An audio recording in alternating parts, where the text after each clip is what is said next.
Ulysse pourra s'échapper, non sans perdre quand même quelques-uns de ses compagnons, et non sans avoir eu une certaine frayeur.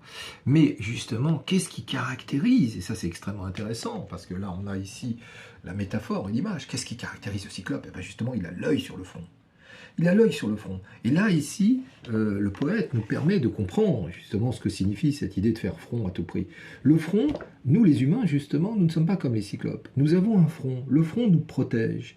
Il assure notre sécurité et il protège justement ce qui est vital, ce qui est essentiel, c'est notre regard.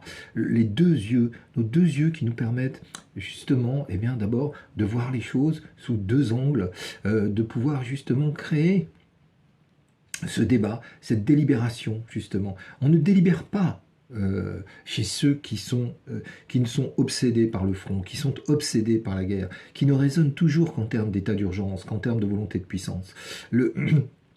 J'écoutais tout récemment un spécialiste, philosophe de la guerre, qui nous disait « Mais qu'est-ce qui différencie le barbare de l'homme civilisé ?» Le barbare, pour lui, la guerre, c'est une fin. Il ne vit qu'en fonction de la guerre. Pourquoi ? Eh bien, parce que, là, pour le coup, c'est la psychanalyse qui nous l'enseigne, parce qu'il est, pour moi, dans une forme de narcissisme pathologique, comme nous l'a très bien enseigné les Lumières. Pour lui, la différence qu'il y a entre lui et le monde, comme disait un dirigeant d'un régime totalitaire, il n'y a pas de limite. Son pays n'a pas de limite. Il n'y a pas de limite pour lui. Ce qui compte, je dirais, le monde lui appartient, comme le narcissique.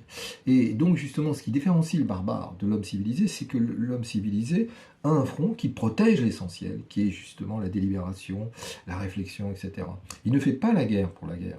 Il ne fait la guerre que pour protéger la paix, que pour protéger la justice, que pour protéger le monde intellectuel, que pour protéger la culture.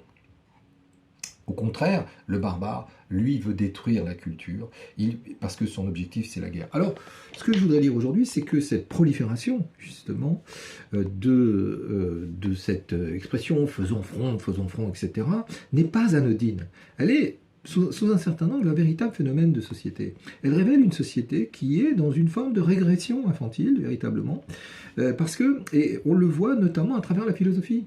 À travers la philosophie, parce que, et tout ça a commencé quelque part avec Machiavel, qui a fait de la guerre le centre de la politique, mais ensuite ça s'est poursuivi avec Clausewitz et ça s'est durci au XXe siècle avec un philosophe qui aujourd'hui, avec un juriste, mais que l'on prend pour un philosophe, et qui est aujourd'hui enseigné, qui est véritablement le maître à penser de toutes les écoles de sciences politiques, sous l'influence notamment, par exemple à Paris, de Julien Faure, mais ailleurs dans d'autres pays, qui s'appelle Carl Schmitt.